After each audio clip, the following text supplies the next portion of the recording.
बिस्मिल्लाहिर्रहमानिर्रहीम। मेरे अजीज़ों, वक्त बहुत हो गया। बग़ैर किसी तमीद के और बग़ैर इब्तिदाई खुतबे के मैं आप अहबाब की बारगाह में कुछ बातें अर्ज करूँगा। हुआ ये कि ये एक शख्स है जो सय्यदी आला हज़रत पर भौंकता है और इमाम रब्बानी मुजद्दिद अल-फ़सानी, शेख अहमद सरंदी, इमाम आज़म अबू हनीफ़ा, इमाम शाफ़ी, इमाम मालिक, अकाबिरीन इस्लाम की अज़मतों को दागदार करने की कोशिश करता है और इनके अकायद से खिलवाड़ करने की कोशिश करता है। क़िबला सियालवी साहब इसका नाम ले रहे थे तो मैंने कहा इसको कहो कि ये अपनी तहरीर से, अपने चैलेंज से दस्तबरदार हो और तुम्हारे पास जितने चमचे, खड़के, गुरु, बादशाह जो कुछ भी हैं, हम आए हुए, तुम में से कोई एक आदमी हमारे साथ बैठे और बैठकर बात करे। लेकिन उन सब ने यही कहा कि नहीं शाह साहब, ये रजा के नेज़े की मार है कि अदू के सीने में गार है, किसे चारा जोई का वार है कि ये वार वार से पार है। सब ने इनकार कर दिया। उन्होंने कहा नहीं भाई, हम आपके साथ नहीं बैठ सकते। ये अल्लाह का बड़ा करम हुआ, अल्लाह ताला ने बातिल के सीने में रोब डाला, उनके दिल में रोब डाला और वो बगैर कोई हीलो हुज्जत के उनके बड़े बड़े गुरुओं ने ऐलान किया। उन्होंने कहा भाई शाह साहब, हमारे पास कोई ऐसा बंदा नहीं है जिसको हम आपके सामने बिठाएं। अल्हम्दुलिल्लाह सुम्मा अल्हम्दुलिल्लाह, ये अल्लाह का बड़ा करम हुआ। इसके अलावा और बहुत सारे सरबस्तराज हैं, बहरहाल अभी वक्त नहीं है। एक एतराज ये गर्दिश कर रहा है, बड़ी तवज्जो से सुनना मेरी बातों को, मैं फिर कह रहा हूं कि भाई जब कुरान मजीद की एक आयत है सूरह बनी इसराइल की आयत नंबर 26, व आती जल कुर्बा हक्का, ये आयत करीमा जब नाजिल हुई तो नबी पाक अलैहिस्सलाम ने सैयदा फातिमा को बुलाकर, सैयदा पाक को बुलाकर बाग़े फदक आपके हवाले कर दिया था। और वो ये कहते हैं कि जी ये आपकी किताबों के अंदर लिखा हुआ है। हमारी किताबों के बाज किताबों के नाम लेते हैं।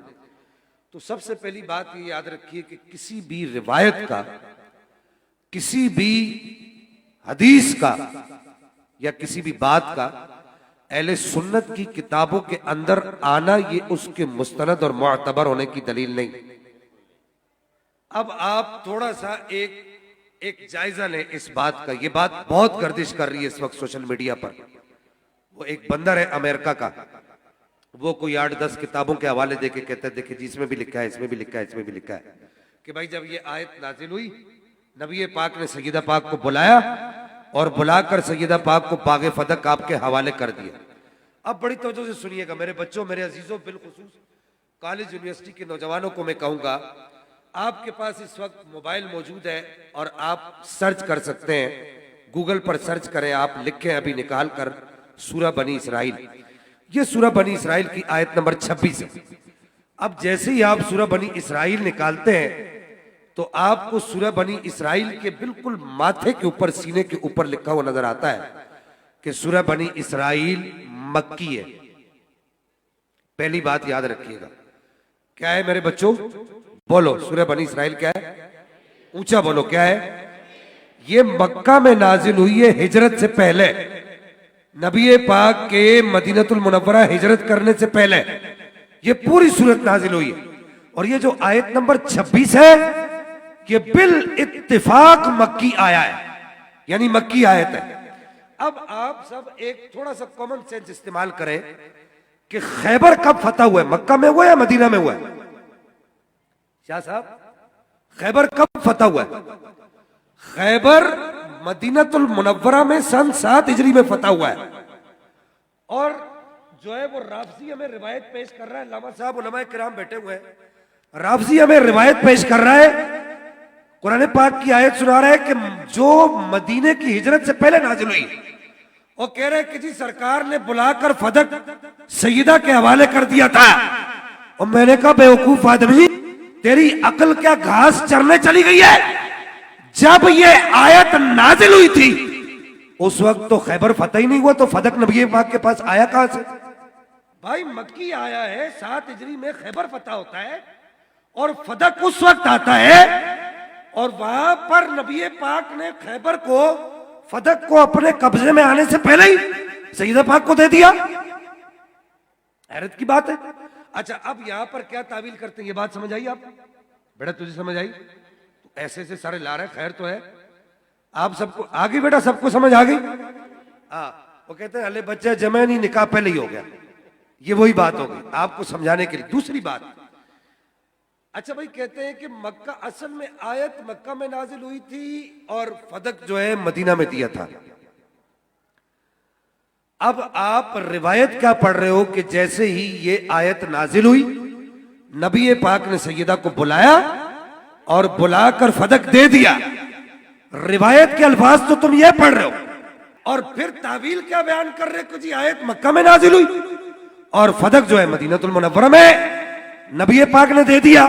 तो भाई ये रिवायत के अल्फाज आपकी बात से मैच तो नहीं खाते, जो रिवायत पढ़ के सुन्नी को गुमराह करने की कोशिश कर रहे हो। तीसरी बात, इस ज़मन में तीसरी बात याद रखो, ये असल में ये फदक जो है ना, ये दे दिया था। अच्छा जी, इस रिवायत से दिया था।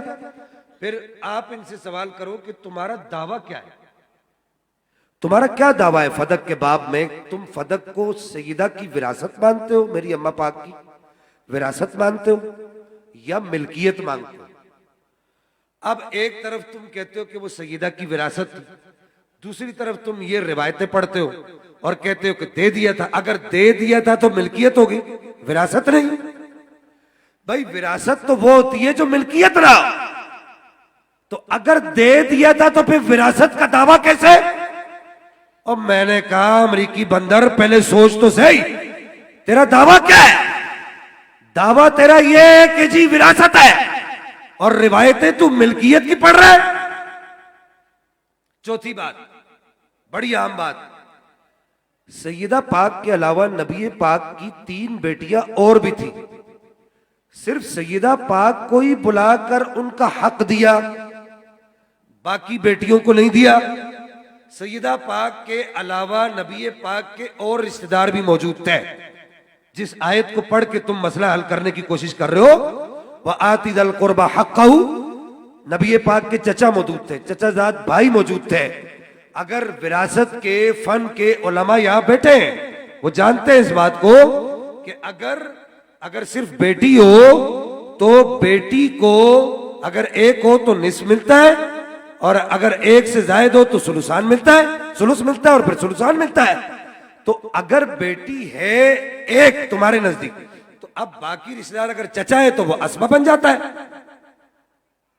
असबा से मुराद बाकी बचा हुआ सारा माल ले जाता है। तो भाई क्या नबी पाक ने अपने दीगर रिश्तेदारों को हक नहीं दिया था? सोचने की बात। अब अगली बात, इसमें सबसे अहम बात ये याद रखें कि जब ये आयत नाजिल हुई है उस वक्त सैयदा पाक की उम्र मुबारक 6 या 7 साल थी। नबी पाक क्या कुरान के खिलाफ काम कर सकते मेरे बच्चों? नबी पाक कुरान के खिलाफ काम नहीं कर सकते। कुरान ये कहता है कि उस वक्त तक बच्चे को उसकी मिल्कियत में चीज ना दो जब तक वो बुलूगत की उम्र तक ना पहुंच जाए। तो अब सैयदा पाक 6-7 साल की उम्र में और बाद रिवायतों में 4-5 साल की उम्र में, इतनी सी उम्र में सैयदा पाक को इतना बड़ा वो फदक का इलाका कैसे दे दिया? मसला समझ आ रहा है आपको? इसी तरह एक एतराज ये भी किया जाता है आजकल बड़ा सोशल मीडिया के ऊपर, एक हवा उठाया हुआ कि जी सैयदा पाक का दरवाजा तोड़ दिया, सैयदा पाक का दरवाजा तोड़ दिया। अच्छा जी, किसने तोड़ा? सुनिएगा क्या जी, बड़ी तवज्जो से सुनना मेरे बच्चों। मेरा काम ही ये, मैं वाकयात नहीं सुनाता, मेरा काम ही ये, मैं बंदे के घर पहुंच जाता हूँ ताला चाबी लेके, पुराने जमाने का जो ताला होता था ना पेट वाला, जिसके अंदर चाबी लगती थी, नीचे नहीं, पेट में चाबी लगती थी, वो वाला ताला चाबी लेके पहुंच जाता। बोला जी सैयदा पाक का दरवाजा जला दिया, अस्तगफिरुल्लाह सुम्मा अस्तगफिरुल्लाह। अच्छा जी, किसने जलाया? कहा जी हजरत उमर ने जलाया। मैंने कहा ये बताओ कि ये जो बात पहुंची है तुम तक, तुम्हारी किताबों के अंदर मौजूद है, हाँ जी, रिजालुत तूसी है, नक़दुर रिजाल है, अक़ीदतुल इमामिया है, अक़ीदतुत तस्हीहु इमामिया है शेख मुफीद की, नक़दुर रिजाल है, रिजालुत तूसी है शेख तूसी की, और इसके अलावा जो तुम्हारी दीगर किताबें हैं, इन सब किताबों के अंदर ये रिवायत, मेरे बच्चों बड़े गौर से सुनना इस बात को, ये जो तुम कहते हो कि जी सैयदा पाक के घर के दरवाजे को जला दिया तो सैयदा पाक का जो है वो अस्तगफिरुल्लाह सुम्मा अस्तगफिरुल्लाह मुबारक पसलियां जो है वो शहीद हो गई और आपके साथ इतना जुल्म हो गया और ये हो गया और वो हो गया। और मैंने कहा बेवकूफ लोगों, पहले ये तो बताओ कि ये रिवायत पहुंची किससे है? बोला जी सुलैम बिन कैस अल हिलाली से पहुंची है। इधर सुनना, सुलैम बिन कैस अल हिलाली से पहुंची है। मेहरान भाई ये अलग-अलग क्लिप बनाने आपने, हाँ ये मेहनत करनी थोड़ी सी, आप जैसे वो काले मेहनत करते ना तो ऐसे आप लोगों ने भी मेहनत करनी। सुलैम बिन कैस अल हिलाली, क्योंकि हम मेहनत करते हैं एक एक हवाला ढूंढने के लिए, जो बच्चे हमारे पास होते हैं उनको पता है हमें कितना वक्त लगता है। भाई सुलैम बिन कैस अल हिलाली कौन है?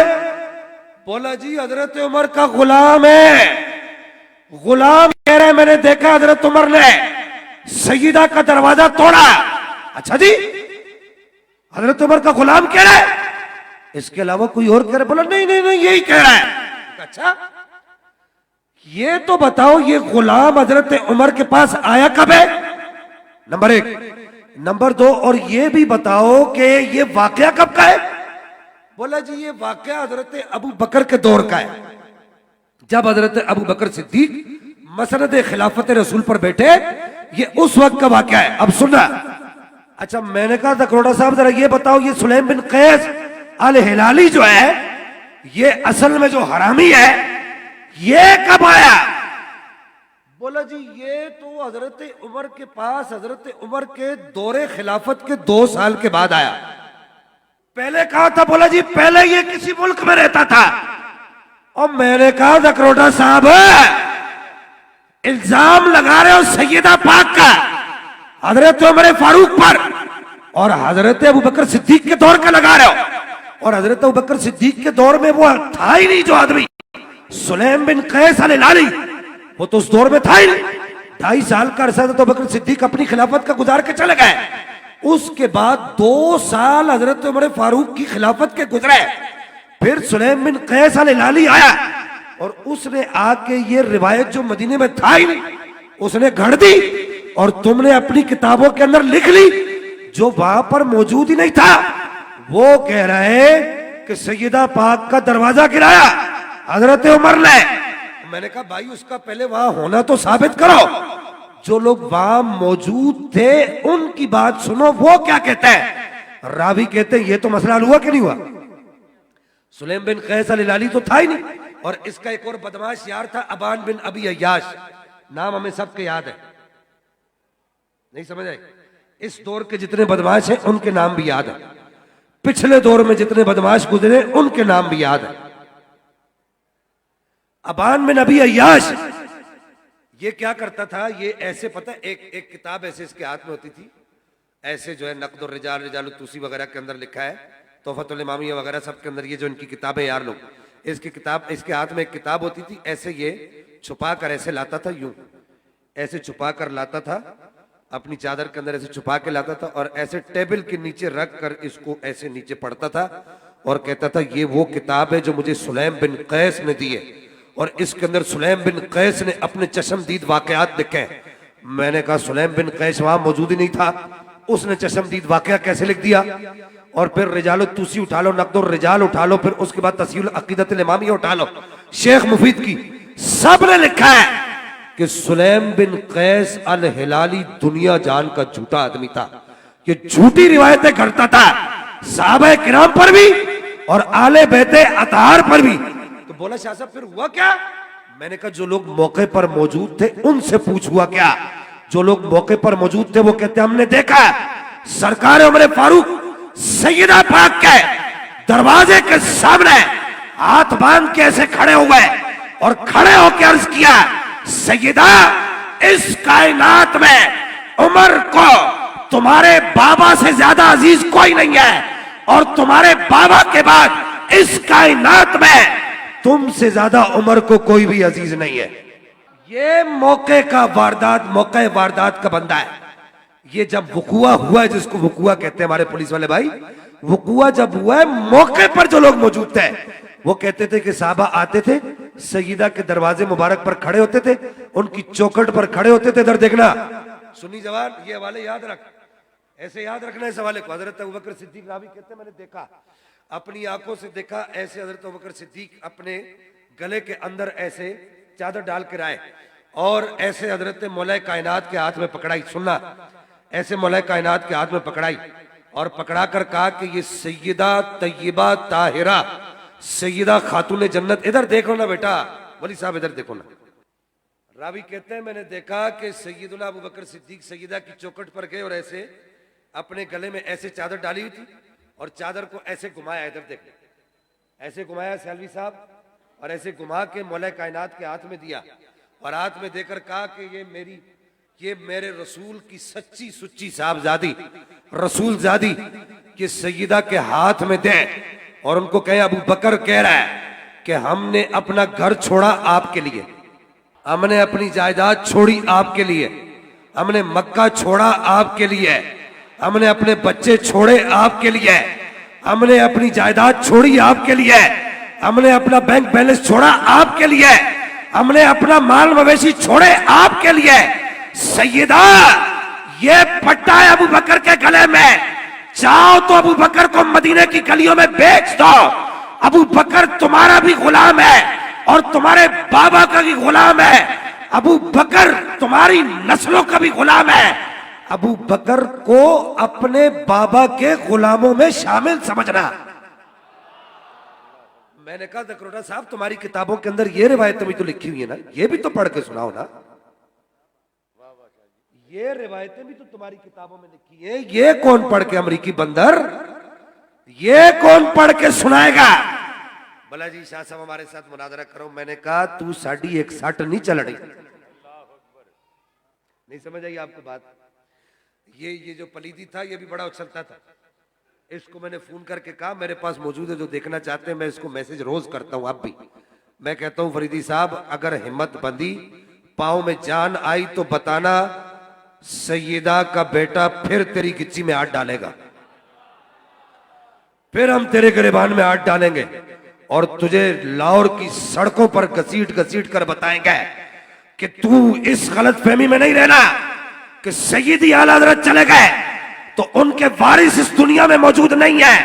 ये याद रखना, अगर आला हज़रत इस दुनिया से चले गए या इमाम रब्बानी मुजद्दिद फिसानी शेख अहमद सरंदी चले गए या मेरे शेखुल इस्लाम ख्वाजा कमरुद्दीन सालवी साहब चले गए, वो लावारिस नहीं गए, अभी उनके वारिस जिंदा है। जिस तरह वो तुम्हारे गिरबान में हाथ डाल के तुम्हारी जबानों को गुद्दियों से खींचते थे, अब भी तुम्हारी जबानों को गुद्दियों से खींच के बाहर निकाला जाएगा।